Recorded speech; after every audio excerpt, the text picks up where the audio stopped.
Bonjour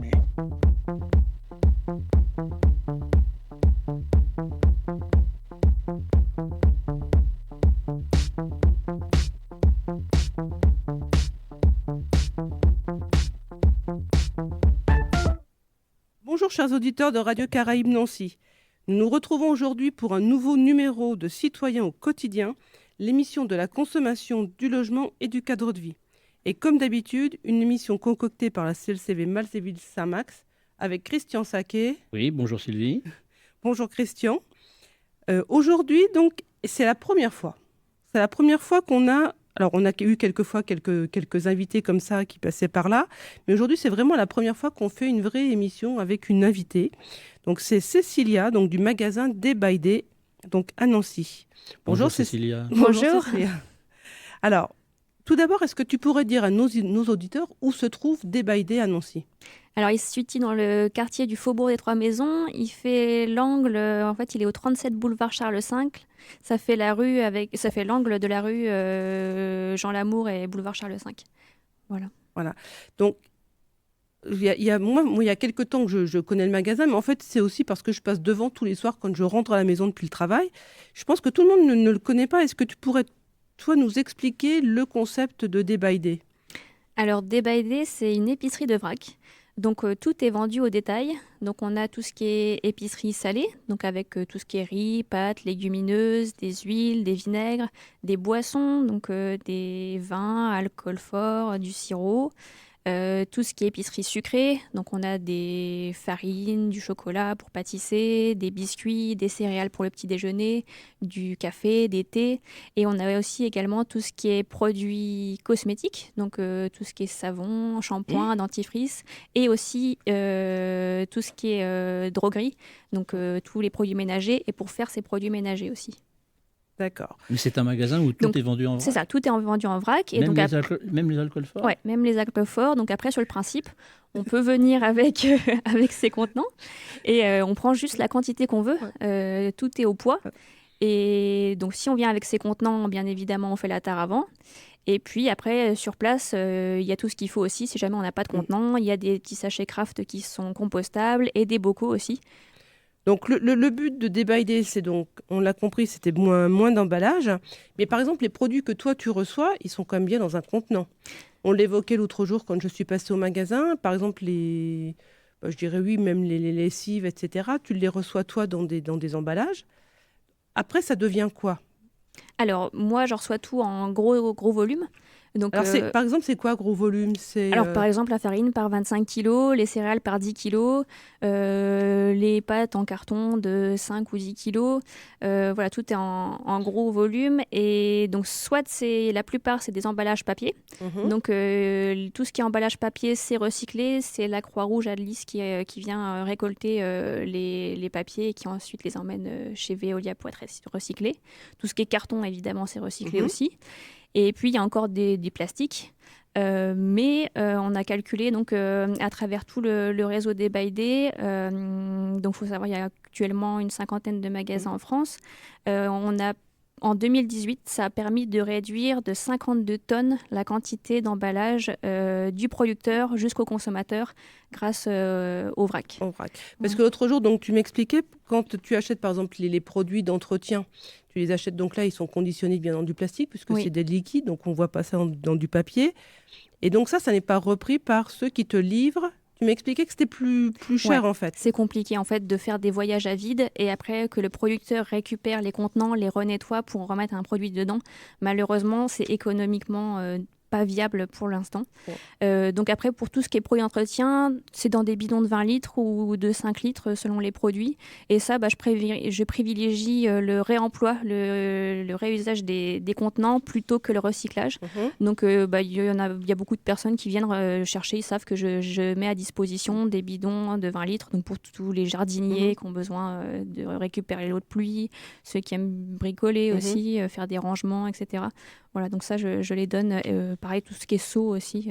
Parce que moi, ce que je me disais, c'est que moi, j'ai participé à l'élaboration donc, du plan concernant les déchets sur la métropole. Ça veut dire qu'il n'y a aucune filière même de mise en place sur la métropole pour gérer ces contenants plastiques. Parce que je pensais, par exemple, je pense par exemple aux bouchers. Là, c'est l'époque, on a réouvert l'époque de la choucroute. Quand ils sont livrés de choucroute, c'est des grands seaux, c'est des seaux énormes. Moi, j'en avais récupéré un personnellement, mais je pense que c'est aussi des déchets qui finissent quand même à la poubelle. Donc, je me disais peut-être que la métropole, il y aurait peut-être quelque chose qui pourrait être... Parce que je pense que d'abord, ce n'est pas les seuls magasins qui ont des grands contenants. Et puis il y a d'autres professionnels aussi qui doivent en avoir. Je me demandais si ça serait pas, je ne sais pas ce que tu en penses toi, de peut-être d'une possibilité, d'une filière. Ah bah oui, ça serait super si on pouvait mettre des circuits en place pour justement réutiliser ces contenants, ça serait bien. Parce que je pense que sur la métropole, il doit y en avoir quand même. Alors toi, par exemple, donc toi, il n'y en a pas un seul qui part en déchetterie, ou en recyclage. Non, tout est donné à chaque fois. Ouais. Tu as toujours réussi à tout donner, c'est bien ça. Oui. Alors, on parlait justement, tu disais qu'on peut venir, donc soit il y a des sachets, etc. Donc, on peut apporter nos emballages. Donc, je le voyais bien l'autre jour. Les gens viennent te voir, font peser le récipient vide avant. Mais il y a quand même une petite spécificité, c'est pour les produits d'entretien. Alors oui, il y a une réglementation. J'avais été étonnée, moi, la première fois que je suis venue. En fait, je suis venue pour acheter du produit pour faire la vaisselle à la main, parce que je n'ai pas de lave-vaisselle. Et j'avais pensé, oui, qu'en apportant mon bidon, ce serait bien. Et en fait, non, c'est pas comme ça que ça se passe. Alors, on peut apporter son contenant, mais il faut que ça soit un contenant qui était prévu. Donc, si c'est pour du liquide vaisselle, un contenant prévu qui contenait déjà du liquide vaisselle et qui soit rincé, propre. Et l'idéal, c'est même d'enlever l'étiquette de l'ancien liquide vaisselle pour que je puisse après mettre la composition du nouveau produit qui va être dedans. Ouais, parce qu'en fait, alors moi j'ai trouvé ça sur un site qui s'appelle le site de Day by Day. Oui. Donc j'ai été voir la réglementation justement sur la vente des produits d'entretien. Et en fait, c'est surtout par rapport à ça. C'est pas seulement par rapport à mettre peut-être un produit d'entretien dans un récipient qui n'aurait pas été forcément prévu pour. C'est pas que ça. C'est aussi le fait que le consommateur doit avoir l'information et que ça doit être sur le... C'est ça, ouais. C'est une question de sécurité aussi. Si jamais il y a un accident à la maison, que les enfants ingèrent accidentellement le produit, qu'on sache exactement qu'est-ce qu'il y avait dedans. Et puis, c'est... Voilà, ce qui était marqué là sur votre site, c'était « L'étiquetage des produits détergents est une obligation qui incombe aux professionnels et ne saurait être déléguée aux consommateurs dans le cadre d'une vente en vrac. » Et j'ai même vu quand même que la transgression de ces règles est punissable d'une amende de 3e catégorie, 450 € minimum. Donc là, on rigole pas non plus. Non, à ma connaissance, personne n'a eu... Voilà. C'est vraiment très bien. Et c'est vrai que je voyais, moi, quand je vais chercher du produit de vaisselle, je vais le chercher par un bidon, quoi. Mais j'ai vu aussi que tu avais des contenants qui sont aussi plus petits et les gens peuvent vraiment venir. Oui, c'est ça. Et puis après, on n'est pas obligé de le remplir complètement. Si on veut en prendre un petit peu pour tester, on prend juste le fond et si ça convient. Et puis tu as donc aussi d'autres contenants plus petits. Oui, c'est ça. Il y a différentes tailles. Donc voilà, donc ça c'est par rapport et donc donc les bidons, donc tu les vends également. Oui. Donc la réglementation, donc là on vient de voir ça. Alors la question que se pose aussi quelquefois des consommateurs, ça concerne l'hygiène. Alors pas l'hygiène pour tous ces produits-là, mais notamment pour tout ce qui est produits secs. Moi j'ai par exemple entendu quelqu'un qui me disait oui, mais est-ce que c'est pas un risque plus élevé par exemple d'avoir des mythes alimentaires? C'est vrai qu'il y a beaucoup de personnes qui ont des mythes alimentaires chez elles. Et quand on en a, on sait que c'est vraiment difficile d'arriver à s'en débarrasser. Donc voilà, c'est de se dire, est-ce que ce n'est pas un risque un peu plus accru d'avoir des mythes alimentaires dans des produits que je vais acheter en vrac? Alors, donc, toi, tu fais comment quand tu reçois justement tes produits secs? Alors nous, quand on reçoit les produits, en fait, à chaque changement de l'eau, on lave les bacs. Ils sont lavés donc à haute température au lave-vaisselle, désinfectés et après pour remettre un autre produit, le produit dedans.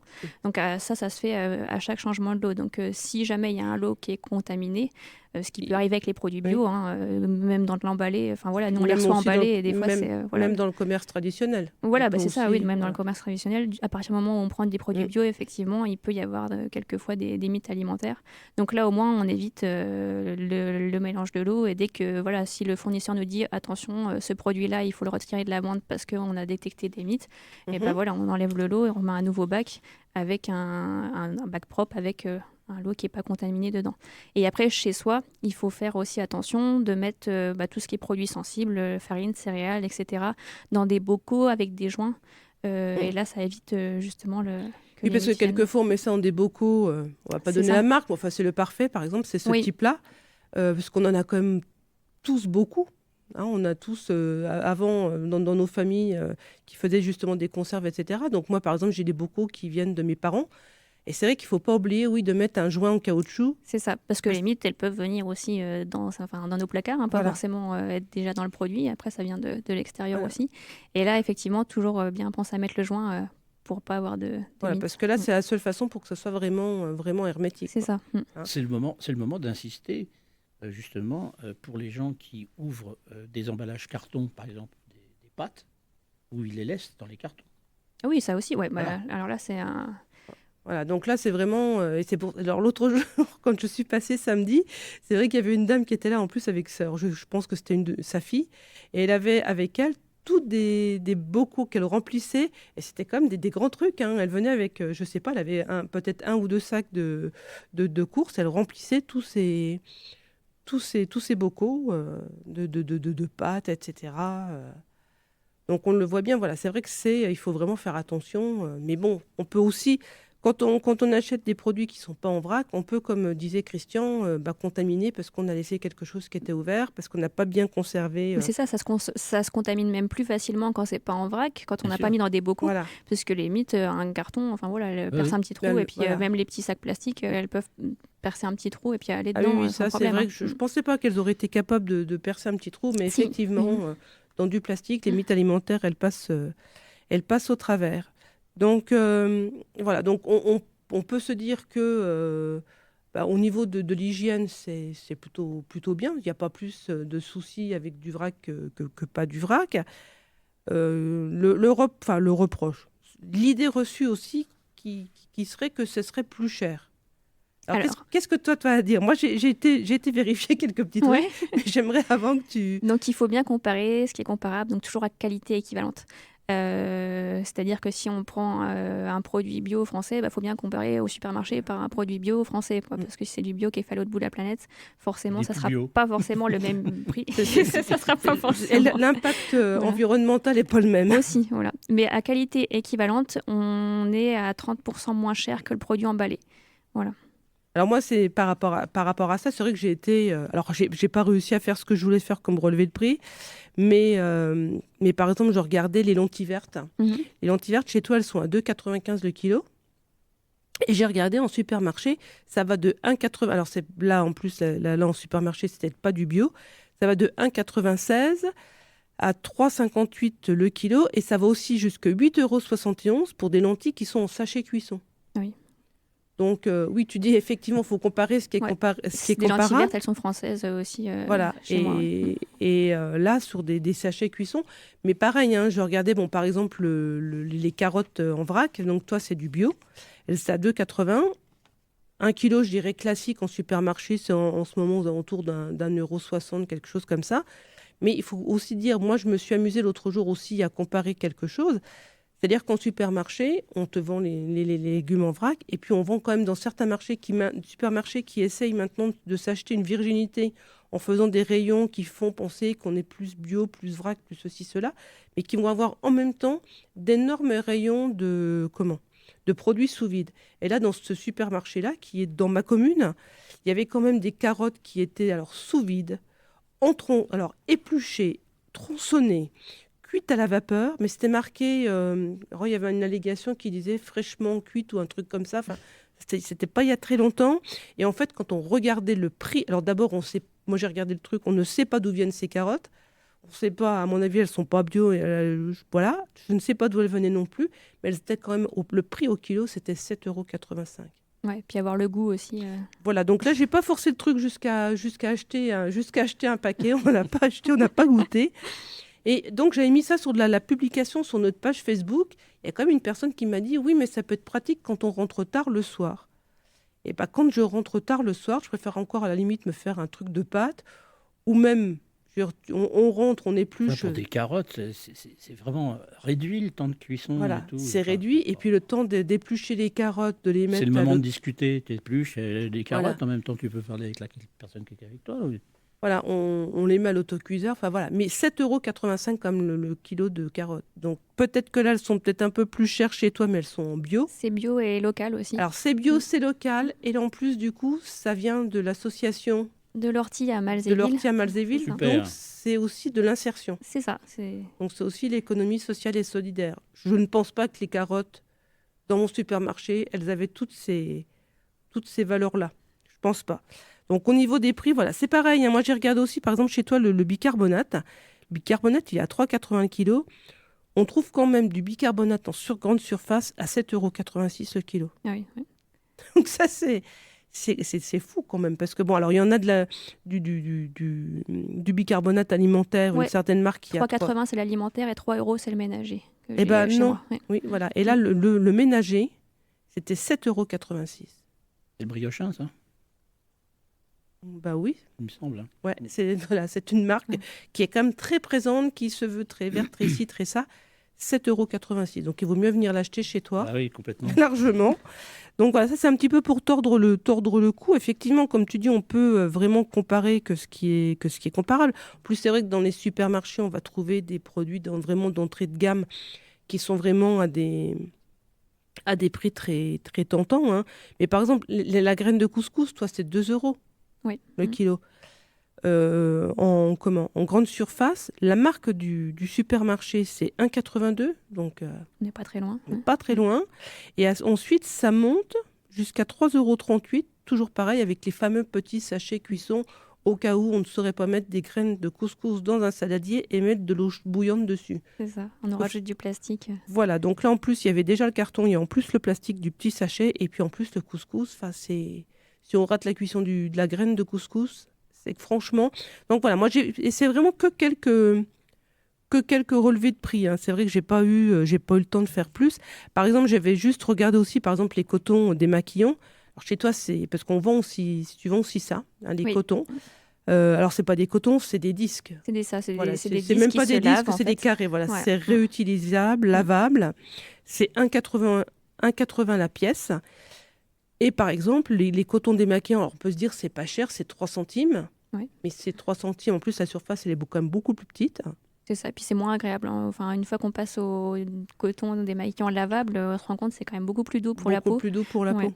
Hein, donc voilà, donc on peut se dire c'est pas cher les cotons, mais en même temps c'est quelque chose qu'on rachète régulièrement. C'est Là ça. une fois les carrés démaquillants, une fois qu'ils sont achetés, on les met en machine. Ouais, puis on les garde 10 ans, quoi. Voilà. Donc là non plus il y a pas photo quoi. Hein, c'est alors ce que je voulais dire aussi c'est que on va peut-être faire une petite pause là parce que je suis en train de voir que je cause, et puis en fait, le temps, il passe. Oui, non, mais elle cause, on le connaît. Et notre nouveau technicien, Alexis, m'a demandé si je lui ferais un signe pour la pause musicale. Alors, on va se la faire, cette pause musicale.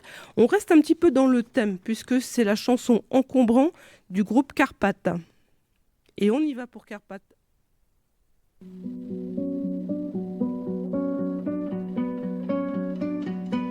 On sort les encombrants, les rouillés, les machines, les grinçants. Une fois par semaine, on empile à la benne les usants. Les fracassés de la vie, les abîmés, les usés, les gênants. Les salis, les grippés, les fragiles, les encombrants. Les encombrants.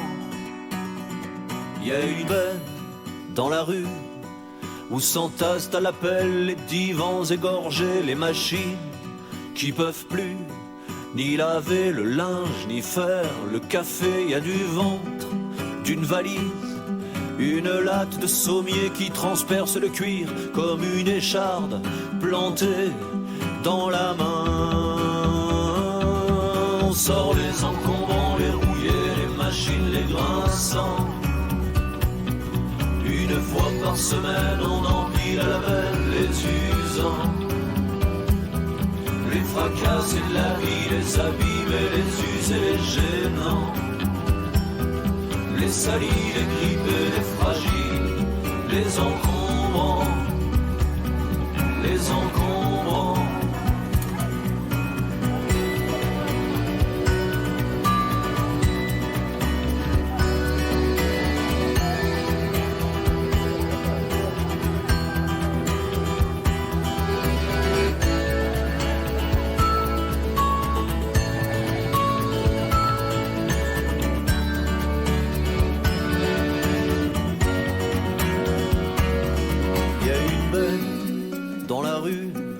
Où s'empilent les produits aux dates dépassées pour les gens qui peuvent plus ni acheter la viande, ni faire le café. Il y a une file dans la rue de ces gens qui attendent pour pouvoir se servir. Comme on passe, ils baissent les yeux.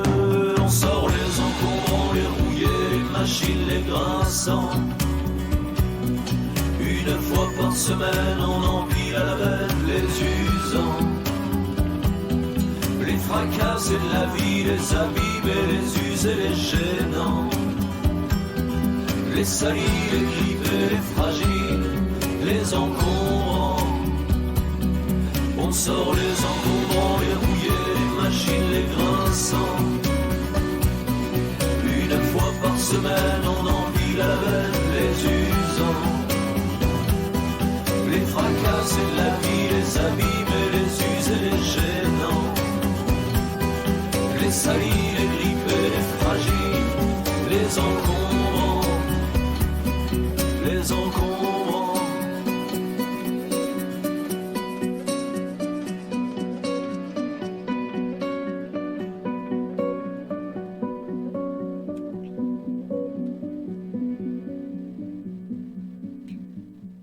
Alors, on se faisait une petite aparté là pendant la pause musicale, et tu disais, Christian, qu'il faudrait peut-être dire à nos auditeurs qu'il n'y a pas que du bio. Oui, il n'y a pas que du bio, c'est important parce qu'on risque de bloquer les gens qui ne sont pas spécifiquement attirés par le bio.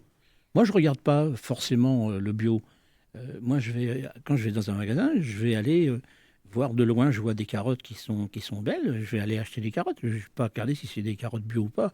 Après, je fais attention quand même si... voilà.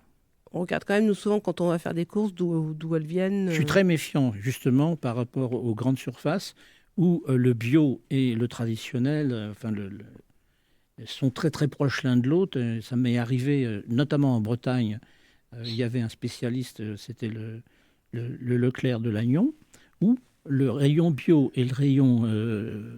traditionnel était tellement proche que les gens ne savaient plus si c'était du bio ou pas. Et donc j'avais rouspété en tant que représentant des consommateurs, n'est-ce pas ? Oui. Bah, c'est vrai que nous, on privilégie avant tout les produits français. C'est vrai que si c'est pour avoir du bio qui vient de l'autre bout de la planète, ça n'a pas de sens. Ça, c'est important. Voilà. Et donc, par exemple, on a des lentilles corail qui sont françaises, pas bio, parce que la plupart des lentilles corail bio, en fait, elles poussent au Canada, elles sont décortiquées en Turquie pour revenir après en France. Donc voilà, voilà, on le disait tout à l'heure, l'empreinte carbone, là, c'est raté. C'est un petit peu ça, comme l'andouille de Guéméné. Je ne citerai pas la grande surface qui vend ça. Qui sont les chaudins partent en Chine, sont enfilés les uns dans les autres pour vendre de l'andouille de Guéméné. C'est imbouffable, c'est tellement gras, c'est imbouffable. Voilà. Donc, alors on va revenir peut-être alors il y a des produits moi qui m'ont un petit peu étonnée. Hein. On sait très bien, par exemple, qu'on va devoir se passer de coton-tige. Et donc, toi, tu vends des petites curettes d'oreilles. Oui, c'est ça, des petits cure-oreilles, c'est en bambou, et donc après on les nettoie. Chacun peut avoir le sien, on peut les distinguer, il y a des petites puces au bout avec différentes couleurs. Et après ça s'utilise, il faut vraiment comme une petite spatule pour récolter le cérumen à l'entrée du conduit auditif. Il y a ça. Alors ça, c'est vrai que c'est quelque chose qui a surpris les personnes quand j'ai fait les 2 forums associatifs à Saint-Max et à Malzéville, parce que ça, il n'y avait pas beaucoup de personnes qui avaient déjà vu ça. Un autre produit qui a aussi un petit peu étonné, c'est ce qui remplace le cello frais. Donc le cello frais, c'est pas bien parce que c'est du plastique, c'est à usage unique. Et toi, tu vends quelque chose pour remplacer ça ? Ouais, c'est des bivraps, donc c'est du tissu, c'est du coton qui est enduit de cire d'abeille. Et donc là, c'est Claire de chez Marius et Léon qui les fabrique à Saint-Max. Et après, donc ça épouse la forme en fait avec la chaleur des mains. On peut emballer tout ce qui est sandwich, fromage, charcuterie ou recouvrir un bol. Il y a juste tout ce qui est viande crue et poisson cru qu'on peut pas mettre au contact. Et après, ça se lave à l'eau froide et au savon et ça se réutilise. Voilà. Et alors en plus, il y a un truc quand même qui est magique, c'est l'odeur des bivraps. Oui, ça sent bon la cire d'abeille. Ça sent bon la cire d'abeille. Ah oui, c'est Alors tu dis qu'on ne peut pas mettre sur de la viande, pourquoi ?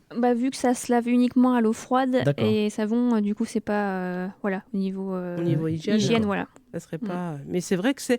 Alors c'est vrai que quand on l'achète, il fait vraiment tout raide. Ouais. Et puis c'est vrai que si on le garde un petit peu dans les mains, c'est vrai que voilà, il devient plus souple, etc. Et pour le mettre sur un récipient pour fermer, comme on mettrait avec un cellophane ou avec un couvercle en plastique, quoi. Mm-hmm. Il y a d'autres produits. Tu as beaucoup de savons et notamment des savons pour remplacer les shampoings. Ouais, tout ce qui est cosmétique solide, oui. Donc des shampoings solides, des dentifrices solides aussi. Voilà, donc tout ce qui est shampoing solide, ça s'utilise vraiment comme un savon. Hein. On mouille les cheveux et on frotte le shampoing sur cheveux mouillés. Et l'avantage, c'est non seulement il n'y a pas d'emballage, il n'y a pas de. Parce que du coup, tu le vends, il n'y a que le savon. Voilà, c'est ça. Tu le vends tel ça que. ressemble à un petit savon, ouais.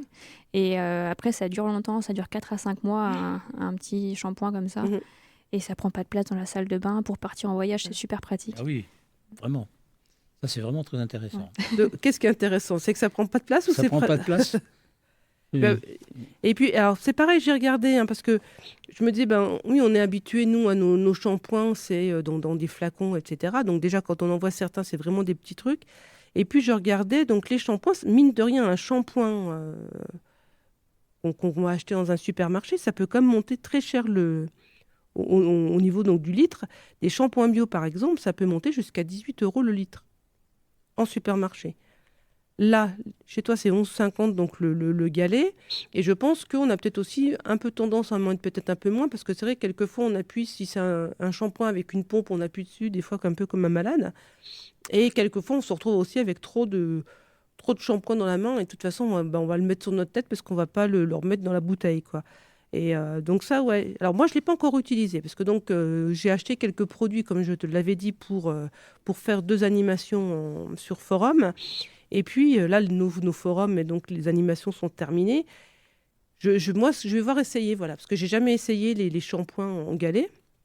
Donc je vais les essayer, parce que comme j'ai fait l'expérience du lombricomposteur dans ma cuisine, puisque je vantais le lombricomposteur en disant ça ne sent pas mauvais, donc je suis passée au lombricompost dans ma cuisine, et en fait, ce qui était vrai, ça ne sent pas du tout mauvais. Donc je vais essayer également les shampoings donc en galet. C'est pas par rapport à l'odeur que tu as essayé le lombricomposteur ? Ah, moi, c'était quand même par rapport... Si. Le lombricompost, c'était parce qu'on faisait quand on a commencé à en faire la promotion, j'ai expliqué aux gens que ça ne sentait rien, même dans une cuisine, parce que c'est aussi comme un a priori qu'on a. C'est-à-dire, je vais mettre du compost dans ma cuisine. En plus, c'est des lombrics, donc généralement, il y a aussi des gens qui sont un petit peu sceptiques par rapport à avoir des lombrics dans leur cuisine. Moi, je leur disais, mais de toute façon, ça ne sent rien. C'est ce que nous disait la métropole.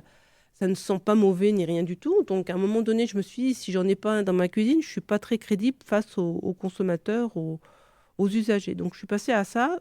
Et effectivement, ça ne sent pas mauvais dans ma cuisine. Donc, je suis persuadée que le shampoing, ça va pouvoir marcher.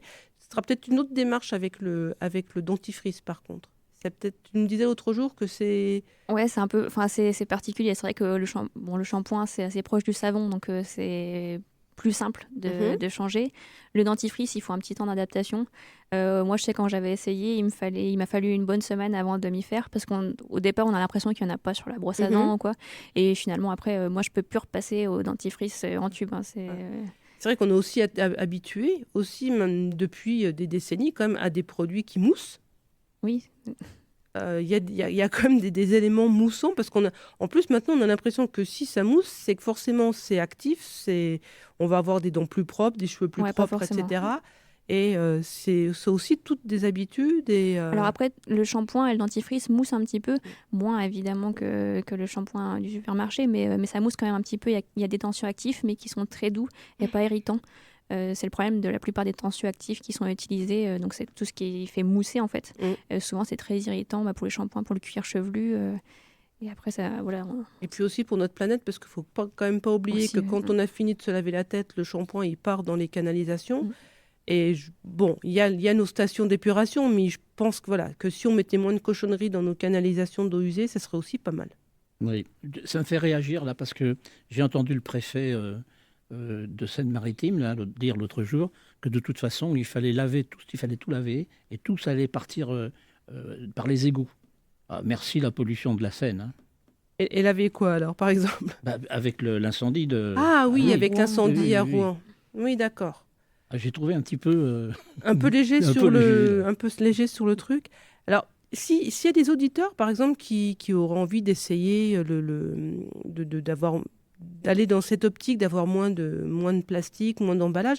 Alors moi, c'est vrai qu'il y a un truc que je suis pas prête de faire. Je voyais l'autre jour à la télé, c'était une émission sur la 2, où on était parti, enfin voilà, il y avait un petit truc sur le zéro plastique, et je voyais quelqu'un qui était arrivé dans la cuisine d'une ménagère, parce que forcément, en plus, ce n'est forcément qu'une ménagère qui est dans la cuisine, et qui sortait tout ce qu'il y avait dans le frigo, et c'était de vouloir enlever tout ce qui était, en plus même tous les contenants qu'elle pouvait avoir en plastique, et de dire tout le plastique, on le met à la poubelle et on prend en place par autre chose. J'ai, moi, pour ma part, parce que je suis un peu d'une génération quand même au-dessus de la tienne, j'ai quand même des contenants en plastique. J'ai pas forcément l'impression que de mettre tous mes contenants en plastique à la poubelle, que ça va arranger ma planète. Par contre, que j'en achète pas des nouveaux, ça c'est intéressant. Et en discutant l'autre jour, je me disais, voilà, on ne peut pas non plus, si on disait à quelqu'un qu'il faut passer de ce que tu es maintenant et d'arriver au zéro plastique, au zéro déchet, au zéro emballage, etc., j'ai pas l'impression, enfin moi en tout cas, si on me mettait une pression pareille que j'y arriverais, quel serait toi le conseil que tu pourrais donner à nos auditeurs pour, je dirais, un bon passage de ce qu'on est maintenant et pour aller vers le mieux par rapport aux emballages, par quoi il faut commencer, par quoi on peut... Alors, le conseil, c'est vraiment d'aller à son rythme, pas de se mettre la pression et vraiment y aller étape par étape. Pas chercher à tout changer d'un coup. C'est vrai que jeter tout ce qu'on a de plastique chez soi, ça n'a pas de sens, quoi. Déjà, essayer de faire le tri, donner ce qu'on peut donner avant de jeter. Et puis remplacer petit à petit, si par exemple on a fini de son paquet de pâtes, à la fin on remet un bocal à la place et on dit la prochaine fois je vais aller les acheter en vrac plutôt que d'acheter celles emballées au supermarché. Pareil pour la salle de bain, une fois qu'on a fini son flacon de shampoing, il ne s'agit pas de jeter tout ce qu'on a actuellement. On finit d'abord, on évite le gaspillage et après on remplace petit à petit par les produits durables. Et vraiment aller à son rythme. Il y a des blogs, des bouquins qui sont super bien faits là-dessus. Il y a la famille Zéro Déchet, il y a Aline Gubry avec le blog Consommons sainement, où il donne plein d'astuces et d'infos. Et c'est vrai que souvent, c'est fait par pièce de la maison. Moi, j'avais fait comme ça. C'est ce que tu me disais, toi. Ouais. Il y allait pièce par pièce. J'avais commencé par la salle de bain, en remplaçant tous mes cosmétiques par les versions solides. Et après, j'ai fait la cuisine. Et c'est le plus simple en fait. Parce que moi, ce que je me disais aussi, bon, c'est vrai que j'ai des contenants, des boîtes plastiques, je ne citerai pas la marque.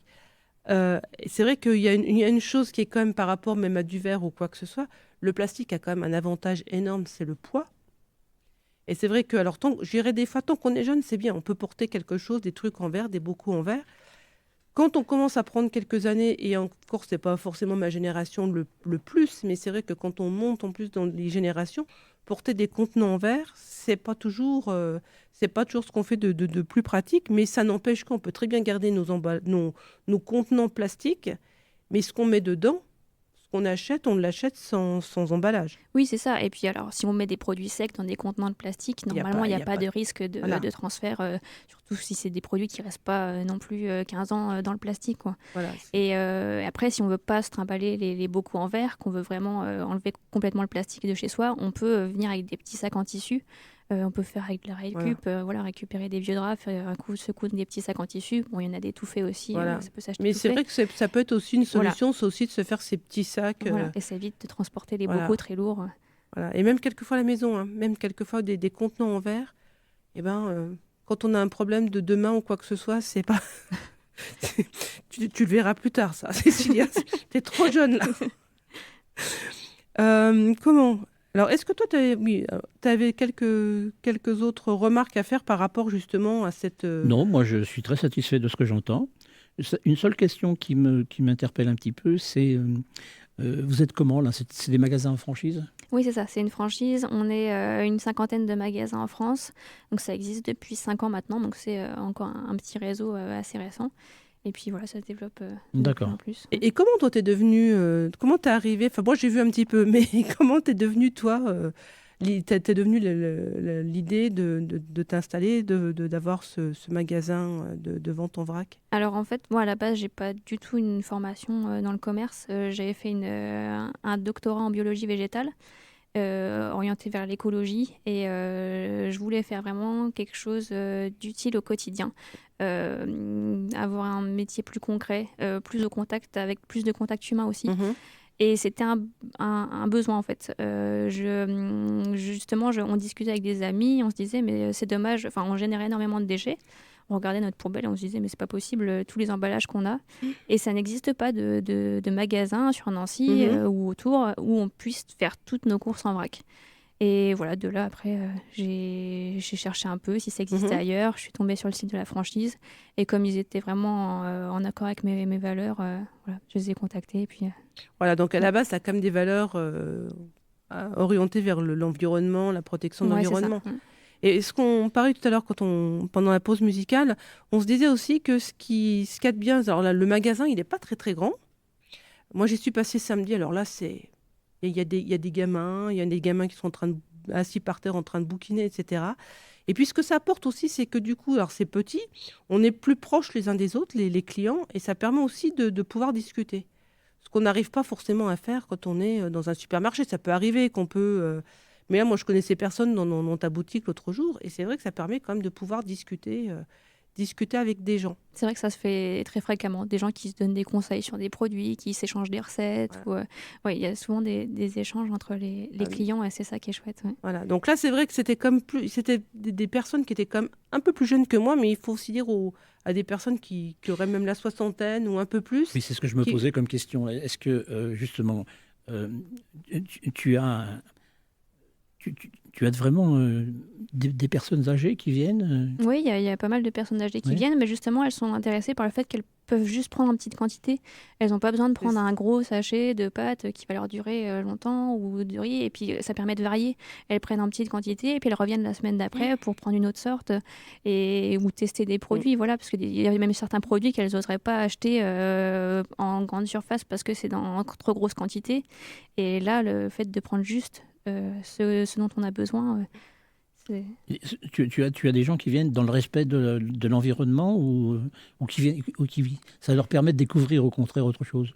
Il y en a qui viennent vraiment, ils sont convaincus et donc ils sont dans la démarche du zéro déchet. Il y en a d'autres, c'est plus pour le côté commerce de proximité. D'accord. Voilà. Oui, parce que je pense qu'en plus que des commerces de proximité, depuis même la disparition du primeur des Trois Maisons, c'est quelque chose qui a plu, quoi. Ouais, c'est vrai que dans le quartier, on a encore la chance d'avoir encore pas mal de commerces. Il y en a qui ont ouvert. Il y a un maraîcher qui a rouvert. Qui a rouvert. Qui a rouvert. Et on garde encore cet esprit fort dans le quartier du Faubourg Trois Maisons avec tous les commerçants de proximité. Il faut juste espérer que quand les travaux seront finis, que ça maintienne ce qui existait avant, quoi. Ouais, j'espère, mais je pense que ça sera quand même plus sympa. Ils ont fait des pistes cyclables tout le long, donc ça devrait être plus sympathique. On va peut-être se faire la deuxième pause musicale. Alors, la pause musicale, alors moi je l'ai dédiée à un de mes collègues, un jeune collègue qui est depuis peu avec nous. C'est quelqu'un qui est embauché en contrat durée déterminée, c'est Avis. Alors voilà, là c'est juste par rapport au prénom.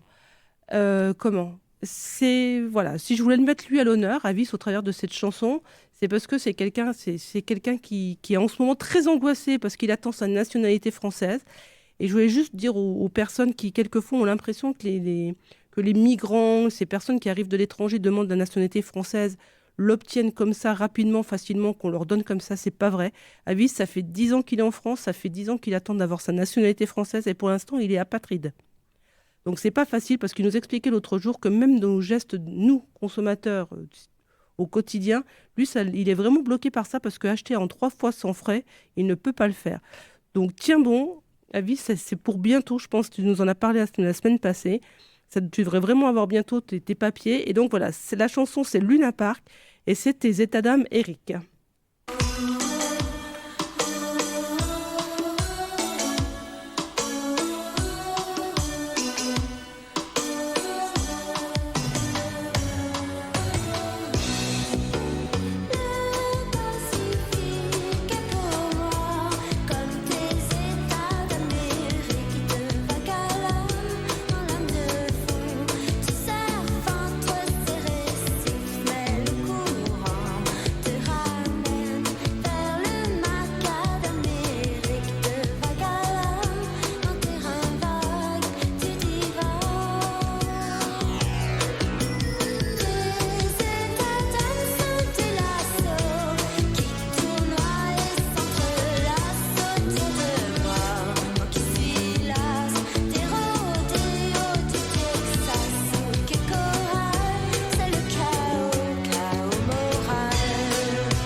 Alors, on reviendra tout à l'heure avec toi, Cécilia, pour que tu nous donnes les coordonnées donc, de Day by Day à Nancy.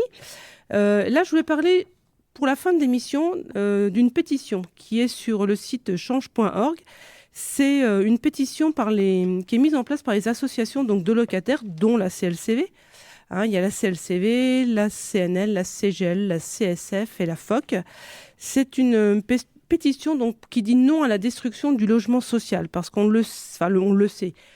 Même quelquefois, les personnes qui sont concernées, les locataires HLM, ne le savent pas, mais depuis octobre 2017, les allocataires donc, ont subi une baisse de 5 € par mois donc, d'APL.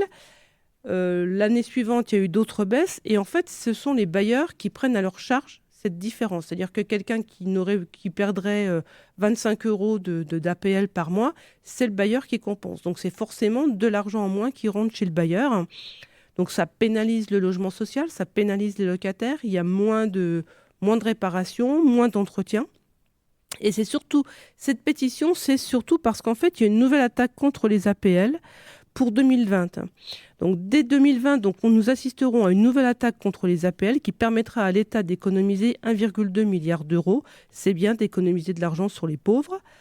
Mais le pire donc est à venir avec le projet de revenu universel d'activité qui signe la mort programmée des APL sous prétexte de simplification des aides sociales, puisque là, ce sera aussi certainement soumis à activité des personnes, comme si le fait d'avoir le droit d'avoir un toit sur sa tête devait être lié au fait de travailler.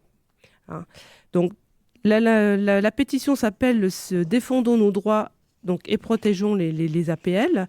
C'est sur change.org et je vais mettre un lien sur notre page Facebook.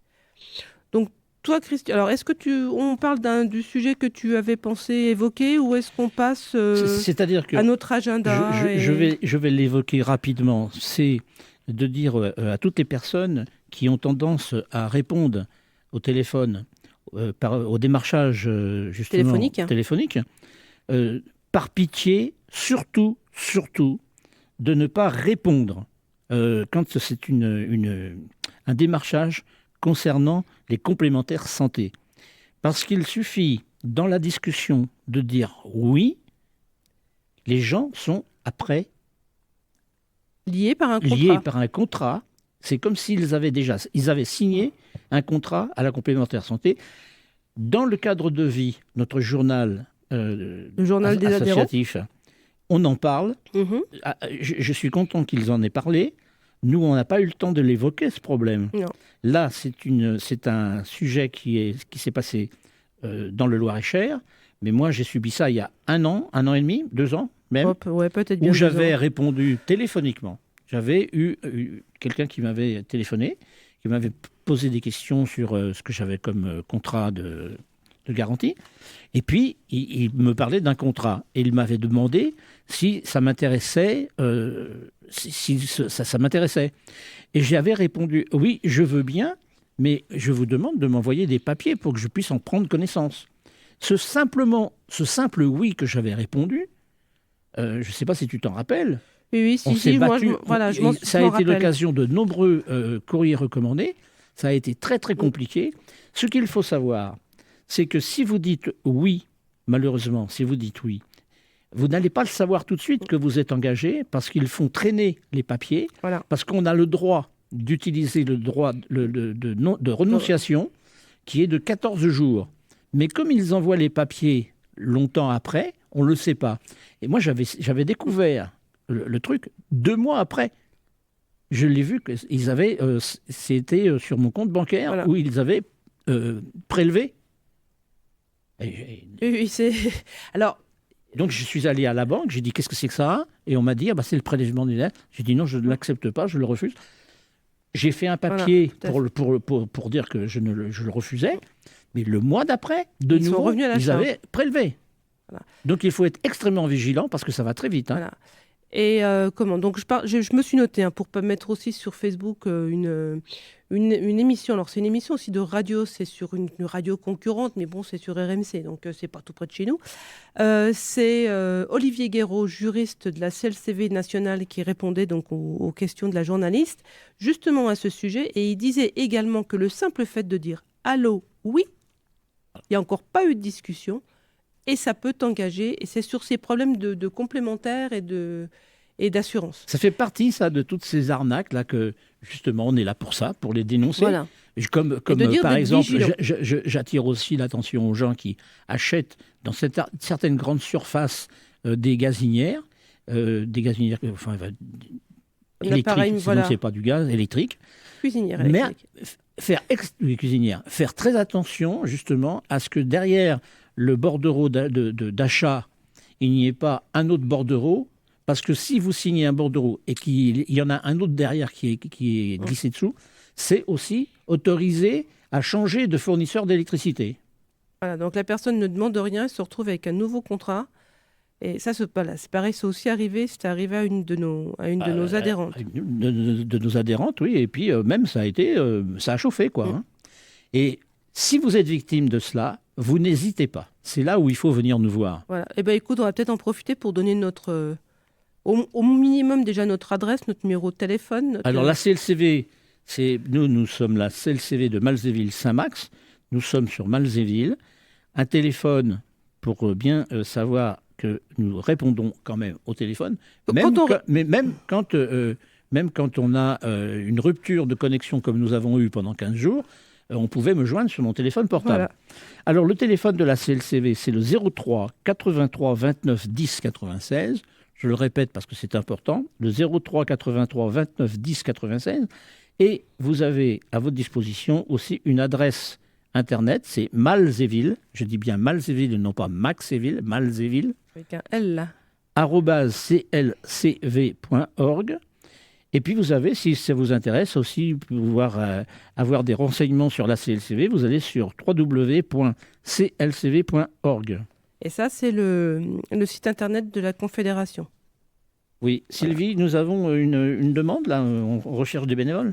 Voilà, on recherche des bénévoles, on recherche toujours des bénévoles.